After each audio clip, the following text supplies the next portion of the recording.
The fluorescent lights of courtroom 3B buzzed with the same mechanical indifference that had witnessed thousands of cases before this Tuesday morning.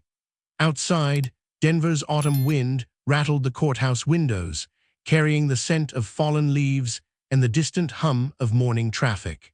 Inside, the mahogany benches held the usual collection of defendants, lawyers, and observers waiting their turn in the machinery of justice. At the far end of the third row sat Marcus Thompson, his weathered hands folded carefully over a manila folder. His gray beard was neatly trimmed, his flannel shirt pressed but showing its age, and his worn work boots bore the scars of honest labor. To anyone watching, he looked like countless other middle-aged men who found themselves on the wrong side of a legal dispute, unremarkable, perhaps even defeated. Before we continue, give this video a like and subscribe to our channel to discover more stories of heroes whose uniforms were traded for ordinary clothes, but whose courage never faded. The bailiff's voice cut through the morning murmur. Case number 47B, Thompson versus Henderson Construction, breach of contract dispute. Marcus rose slowly, his movements careful but not frail. The plaintiff's table was occupied by three sharp-suited lawyers from Henderson Construction, their briefcases gleaming under the courtroom lights like weapons of corporate warfare. Lead attorney Patricia Vance shuffled through a stack of papers with the confidence of someone accustomed to winning. "Your Honor," Vance began as Judge Harrison settled into his chair, "this case is straightforward. Mr. Thompson, a self-employed handyman, accepted a contract to renovate our client's downtown office complex. After receiving a $50,000 advance, he abandoned the project mid-construction, leaving us with substantial damages and delays. Judge Harrison, known throughout Denver's legal community for his no-nonsense approach, peered over his reading glasses at Marcus. "Mr. Thompson, do you have legal representation?" "No, Your Honor, I'll be representing myself." A barely audible snicker came from the Henderson legal team. Judge Harrison frowned slightly, though whether at the lawyers or at Marcus wasn't clear. "Mr. Thompson, this is a complex commercial litigation case. Are you certain you don't want to secure counsel?" Marcus straightened his shoulders. "I'm certain, Your Honor. I believe the truth speaks for itself." Vance stood again, her smile predatory. "Your Honor, my client's position is supported by extensive documentation.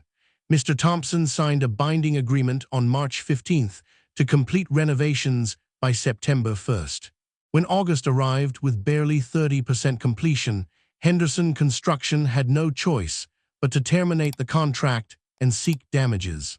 She gestured toward a projection screen where the contract appeared, Marcus's signature clearly visible at the bottom. "Furthermore, Your Honor, Mr. Thompson has provided no acceptable excuse for his failure to perform. Our investigation suggests he simply took on more work than he could handle and chose to abandon our client in favor of more lucrative projects." Judge Harrison studied the contract, then looked at Marcus. "Mr. Thompson, how do you respond to these allegations?" Marcus opened his manila folder deliberately, but instead of pulling out papers, he simply closed it again. "Your Honor, there are circumstances that prevented me from completing this project on schedule." "What circumstances?" the judge pressed. "I'm not at liberty to discuss them in detail." The courtroom stirred with murmurs. Vance exchanged a glance with her colleagues, barely suppressing satisfaction. Judge Harrison's expression hardened. "Mr. Thompson, this is a court of law. We deal in facts, evidence, and explanations. If you have legitimate reasons for your contract breach, now is the time to present them." "I understand, Your Honor, but some matters involve national security considerations." The murmurs grew louder. Vance stood quickly. "Your Honor, this is clearly a desperate attempt to avoid accountability. Mr. Thompson is a small-time contractor with no government clearance or connections. This fantasy about national security is insulting to the court's intelligence." Judge Harrison's face flushed slightly. His voice carried the weight of decades on the bench when he spoke again. "Mr. Thompson, I've heard many creative excuses in my courtroom, but attempting to hide behind claims of classified work when you're clearly just a local handyman borders on contempt. If you cannot provide concrete evidence for your defense, I'm prepared to find in favor of the plaintiff immediately. The silence that followed was deafening. Marcus remained still, his gray eyes steady as they met the judge's gaze. In that moment, something shifted in his posture, not defiance, but a quiet dignity that seemed at odds with his humble appearance. The morning sun had shifted, casting longer shadows across the courtroom floor as Judge Harrison waited for Marcus's response. The silence stretched uncomfortably, broken only by the soft scratch of the court reporter's fingers dancing across her stenotype machine. Marcus Thompson stood with the bearing of a man who had faced far more intimidating tribunals than a Denver courthouse. His calloused hands remained steady, his breathing measured. To the casual observer, he might have seemed overwhelmed by the legal proceedings, but there was something in his stillness that spoke of a different kind of preparation. "Your Honor," Marcus said quietly, "I served my country for 22 years before I became a contractor." Vance rolled her eyes theatrically. "Your Honor, military service, while commendable, doesn't excuse breach of contract. Many veterans successfully transition to civilian careers without abandoning their professional obligations." Judge Harrison nodded slowly. "Miss Vance is correct, Mr. Thompson. Your service record, however distinguished, doesn't provide legal immunity for business failures." Marcus reached into his jacket pocket and withdrew a phone. "Your Honor, I'd like to request permission to make a call." "This isn't a social hour, Mr. Thompson," the judge replied sharply. "Present your defense or accept judgment. The call is to verify my claims about the work I was doing in August." Vance stood again, her voice dripping with disdain. "Your Honor, this is becoming ridiculous." Mr. Thompson is clearly stalling, hoping to confuse the issues with irrelevant military references and mysterious phone calls. The facts are simple. He took money, failed to deliver, and now refuses to take responsibility. The gallery buzzed with whispered conversations. Several spectators pulled out their own phones, perhaps hoping to capture whatever drama might unfold. Judge Harrison glanced at the clock, his impatience growing visible. "Mr. Thompson, you have 2 minutes to present substantive evidence, or this case is concluded." Marcus nodded and dialed a number he knew by heart. The phone rang twice before a crisp voice answered, audible in the courthouse's acoustics. "Colonel Morrison." "Colonel, this is Marcus Thompson. I'm in a Denver courtroom and need verification of my August activities." There was a pause. "Stand by." The courtroom waited in tense silence. Even Vance appeared momentarily uncertain, though she quickly recovered her composure. Judge Harrison drummed his fingers on the bench, clearly losing patience with what he perceived as theater. "Mr. Thompson," the voice returned, now formal and measured, "I'm going to transfer you to someone with appropriate clearance levels." Another pause, longer this time. Marcus remained standing, phone pressed to his ear, seemingly unaware of the dozens of eyes fixed on him. The fluorescent lights hummed overhead, competing with the muffled sounds of traffic from Colfax Avenue below. "This is Deputy Director Sarah Chen, NSA Operations. To whom am I speaking?" Marcus straightened almost imperceptibly. "Ma'am, this is Marcus Thompson, Contractor ID 77 Alpha. Stand by for verification." A long pause followed. "Mr. Thompson, you're in a civilian court." "Yes, ma'am. Civil litigation regarding a contract I couldn't complete during Operation Blackwater." The silence on the phone stretched so long that Judge Harrison leaned forward. "Mr. Thompson, if this is some elaborate—" "Your Honor," the voice from the phone interrupted, now clearly audible through the courtroom's quiet, "this is Deputy Director Chen. I need to speak with you directly." Judge Harrison's eyebrows rose. "I beg your pardon. Sir, the individual in your courtroom was engaged in classified activities during the period in question. I cannot provide details, but I can confirm his unavailability for civilian work was due to national security priorities." Vance shot to her feet. Your Honor, this could be anyone on that phone. This is clearly orchestrated. Ma'am, the voice continued, I can provide verification through official channels if necessary, but Mr. Thompson's August activities are classified at the highest levels. The courtroom had fallen completely silent. Judge Harrison stared at Marcus with new eyes, trying to reconcile the humble contractor before him with the implications of the phone call. The transformation was subtle but unmistakable. Marcus no longer looked like a man out of his depth, but like someone comfortable with secrets that mattered. Mr. Thompson, Judge Harrison said slowly, what exactly did you do in the military? Marcus met his gaze directly. Special Activities Division, Your Honor. I was recalled to active duty for a matter of urgent national importance. The manila folder in Marcus's hands suddenly seemed less like the desperate props of an unprepared defendant and more like carefully guarded documentation. His weathered appearance took on new meaning, not the wear of simple manual labor, but the patina of someone who had operated in places most people would never imagine. Vance looked between Marcus and the judge, her confidence visibly shaken for the first time that morning. The carefully constructed narrative of a failed contractor was beginning to crumble, replaced by questions none of them had anticipated when the day began. The courtroom felt different now, as if the very air had changed composition. Judge Harrison sat back in his chair, his decades of experience suddenly feeling inadequate for the situation unfolding before him. The confident murmur from the Henderson legal team had died to an uncomfortable silence. Mr. Thompson, Deputy Director Chen's voice continued through the phone's speaker. Are you able to speak freely? Marcus glanced at the judge, who nodded slowly. Yes, ma'am, but I'd prefer to keep operational details classified. Understood. Your Honor, I can confirm that Mr. Thompson was recalled to active duty on August 3rd for an operation that concluded September 15th. His civilian obligations were necessarily suspended during this period. Vance recovered her composure with visible effort.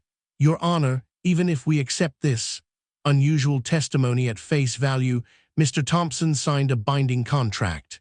Military service doesn't void civil obligations without proper notification. Judge Harrison looked troubled. Miss Vance raises a valid point. Mr. Thompson, did you notify Henderson Construction of your military obligations? Marcus's jaw tightened almost imperceptibly. Your Honor, the nature of the recall didn't permit advance notice. I was given 6 hours to report. 6 hours, the judge leaned forward. For what kind of operation? I can't discuss specifics, sir, but there were American lives at stake. The words hung in the air like smoke from a discharged weapon. In the gallery, several spectators shifted uncomfortably, suddenly aware they might be witnessing something far more significant than a simple contract dispute. Vance pressed her attack, though with less certainty than before. Your Honor, this is convenient, but irrelevant. If Mr. Thompson couldn't fulfill his obligations, he should have returned the advance payment immediately upon his return in September. Marcus opened his manila folder and withdrew a single sheet of paper. I attempted to, ma'am.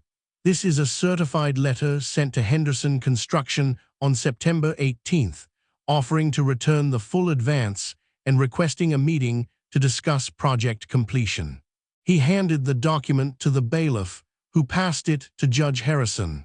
The judge's eyes moved across the page, his expression growing more serious with each line. This letter was sent certified mail, return receipt requested, the judge observed. Miss Vance, did your client receive this correspondence? Vance exchanged urgent whispers with her colleagues before responding. Your Honor, we'll need to check our records. However, even if such a letter exists, it doesn't excuse the original breach or the damages suffered. Actually, Marcus said quietly, it might. He withdrew another document from his folder. This is a photograph of the Henderson construction site taken on September 20th, 2 days after my letter was sent. As you can see, they had already hired another contractor and resumed work. The photograph showed the downtown office complex with clear signs of ongoing construction new materials, different equipment, workers in different company uniforms. Judge Harrison studied the image carefully. "Mr. Thompson, how did you obtain this photograph?" "I drove by to assess what would be needed to complete the original work, Your Honor. When I saw they'd hired someone else, I documented it." Vance was now visibly frustrated. "Your Honor, none of this changes the fundamental facts. Mr. Thompson disappeared for 6 weeks, leaving our client with an incomplete project and no communication. The damages were real and significant." Marcus looked directly at her for the first time that morning. "Ma'am, I understand your position, but I didn't disappear. I was serving my country in a capacity that required complete operational security." "Doing what exactly?" she demanded. The question hung in the courtroom like a challenge. Marcus remained silent for a long moment, his gray eyes steady. When he finally spoke, his voice carried a weight that seemed to settle into the bones of everyone present. "Ma'am, I spent 6 weeks in a place that officially doesn't exist, doing work that officially never happened, to bring home Americans whose families were told they died in training accidents." The silence that followed was profound. Judge Harrison found himself studying Marcus Thompson with entirely new eyes. The humble contractor's flannel shirt and work boots no longer seemed like the uniform of failure, but like the careful camouflage of a man accustomed to hiding in plain sight. "Your Honor," Deputy Director Chen's voice cut through the quiet, "if the court requires additional verification, I can arrange for appropriate officials to provide testimony through secure channels." Vance looked at her clients, then back at Marcus, her legal strategy clearly in shambles. The simple breach of contract case she'd expected to win in under an hour had transformed into something far more complex and uncomfortable. Marcus returned the documents to his folder with the same careful precision he'd shown all morning. But now that precision looked less like nervous organization and more like the habits of someone accustomed to handling information that could mean the difference between life and death. Judge Harrison realized that everything he'd assumed about the man standing before him had been wrong. The question was, what else had he misjudged? The afternoon light streaming through the courthouse windows had shifted to a golden hue, casting the courtroom in an almost ethereal glow. Judge Harrison found himself in uncharted territory. 30 years on the bench had prepared him for many things, but not for this particular intersection of civilian law and classified operations. Marcus Thompson remained standing, his presence somehow transformed without any change in his appearance. The same worn flannel shirt, the same weathered hands, but now they seemed like the deliberate choices of a man who understood the power of being underestimated. "Your Honor," Vance said, clearly struggling to regain control of the proceedings, "even accepting these unusual circumstances, Henderson Construction still suffered measurable damages. Projects were delayed, additional contractors had to be hired, and deadlines were missed." Judge Harrison nodded slowly. "That's a fair point, Miss Vance. Mr. Thompson, how do you address the question of damages?" Marcus reached into his jacket and withdrew a small, worn leather wallet. From it, he pulled what appeared to be an ordinary business card and handed it to the bailiff. "Your Honor, I'd like you to call that number." Judge Harrison examined the card. It appeared blank except for a phone number printed in simple black ink. "What is this?" "A direct line to someone who can explain the value of what was accomplished in August and September." Vance objected immediately. "Your Honor, this is becoming a circus. We can't turn the courtroom into a telephone conference center for every mysterious contact Mr. Thompson claims to have." "Ma'am," Marcus said quietly, "that number connects to the office of someone whose time is worth more than the entire Henderson Construction contract. If he takes the call, it's because what we accomplished matters more than you can imagine." Judge Harrison hesitated, then picked up his desk phone and dialed. The call was answered on the first ring. "This is General Morrison." The voice was crisp, authoritative, and carried the unmistakable tone of someone accustomed to being obeyed without question. Judge Harrison felt a chill of recognition. This was not a voice that took civilian calls lightly. "General, this is Judge Harrison in Denver District Court. I have Marcus Thompson in my courtroom." "Is he injured?" The interruption was sharp, immediate. "No, sir. He's involved in a civil litigation matter." A pause. "Put me on speaker." Judge Harrison glanced around the courtroom, then activated the speaker function. "You're on speaker, General." "Mr. Thompson, what's the situation?" Marcus straightened to an attention that no civilian training could have produced. "Sir, I'm being sued for breach of contract related to work I couldn't complete during Blackwater." "I see." Another pause, then the general's voice filled the courtroom with unmistakable authority. "Your Honor, I'm going to share something with your court that is typically classified, but circumstances warrant disclosure." The courtroom held its collective breath. In August of this year, a commercial aircraft carrying American citizens was forced down in hostile territory. The passengers were taken hostage by forces that officially don't exist. Diplomatic channels were unavailable. We had 72 hours to extract those people before they disappeared permanently. Vance started to object, but Judge Harrison silenced her with a look. We needed someone who could operate independently in that environment, someone with specific skills and no official government connection. Marcus Thompson was our only viable option. The general paused, and when he continued, his voice carried a weight that seemed to press down on everyone in the room. Mr. Thompson spent 6 weeks in conditions that would break most men, ultimately extracting 14 American civilians who would otherwise have died in captivity. Among them was a 6-year-old girl traveling with her grandmother. The silence in the courtroom was absolute.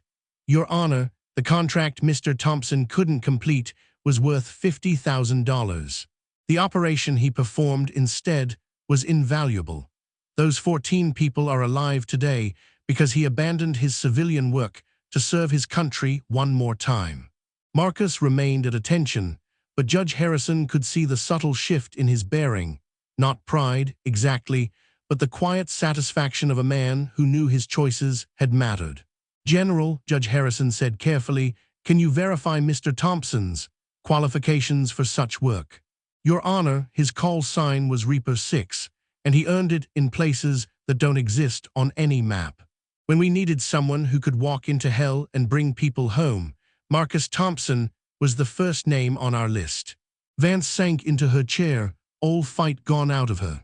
The Henderson construction executives behind her looked pale and uncomfortable, suddenly aware they had been pursuing a lawsuit against someone whose failure had saved 14 lives. Judge Harrison looked at Marcus with complete understanding for the first time that day. The humble contractor facade wasn't deception. It was the chosen uniform of a man who had put away his warrior identity to live a quiet life, until his country needed Reaper 6 one more time. "Mr. Thompson," the judge said softly, "why didn't you explain this earlier?" Marcus met his eyes directly. "Sir, most people aren't cleared to know these things exist. I hoped the civilian world would stay civilian. But sometimes," Judge Harrison realized, the civilian world needed to remember that its safety depended on people willing to step back into the shadows when duty called. The late afternoon sun cast long shadows across the courthouse steps as Marcus Thompson walked slowly toward the parking garage. The day had taken an unexpected turn, transforming from what should have been a routine legal proceeding into something far more profound. Inside courtroom 3B, Judge Harrison had not only dismissed the case against Marcus, but had also taken the unusual step of commending him from the bench. The words still echoed in Marcus's mind. "This court recognizes that some obligations transcend commercial contracts, and some service transcends recognition."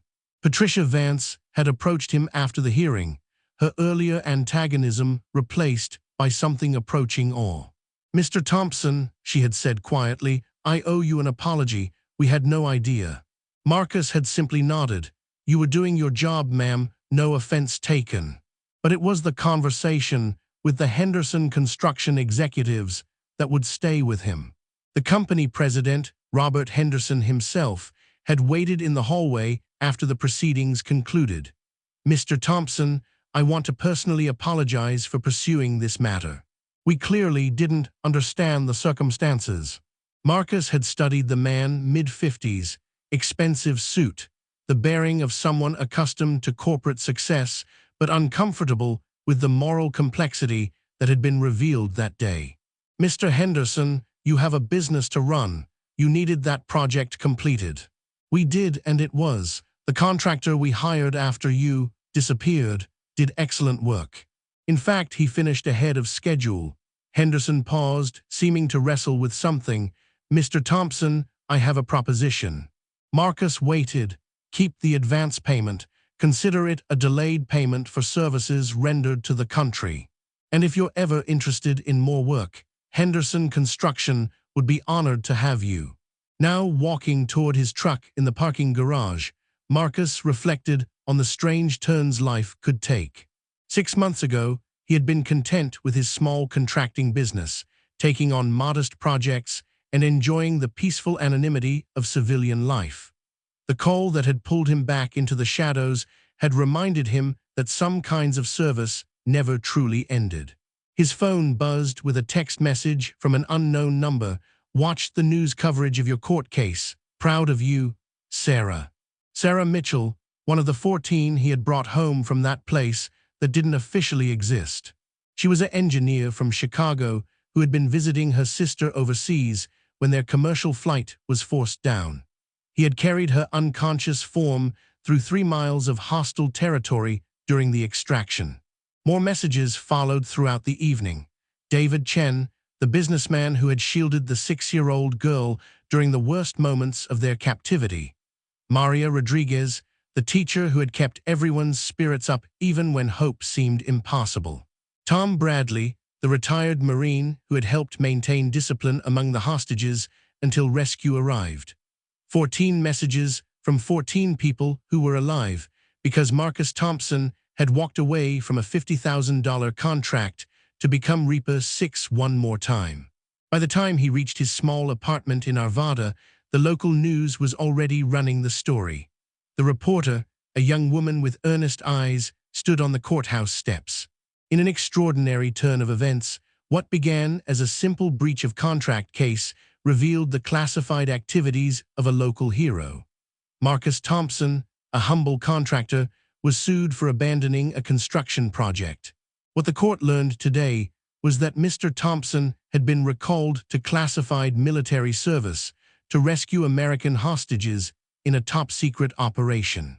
The story would run for 2 days, generating interviews requests that Marcus politely declined. He had no interest in fame or recognition. The quiet satisfaction of knowing that 14 families had their loved ones home was reward enough. A week later, Marcus returned to work, taking on a small kitchen renovation for an elderly couple in Lakewood. As he measured cabinet spaces and sketched installation plans, he looked like any other middle-aged contractor trying to make an honest living. But now, the neighbors knew better. Word had spread through the community about the court case, about the hidden life of the man who showed up each morning in his work truck with tools and a quiet competence that extended far beyond carpentry. Mrs. Patterson, the homeowner, brought him coffee on his 3rd day on the job. "Mr. Thompson," she said carefully, "I want you to know that we're honored to have you working on our home." Marcus looked up from his measurements, saw the respect and gratitude in her eyes, and nodded simply. "Just happy to help, Mrs. Patterson. This kitchen's going to be beautiful when we're done." And it would be, because Marcus Thompson understood that honor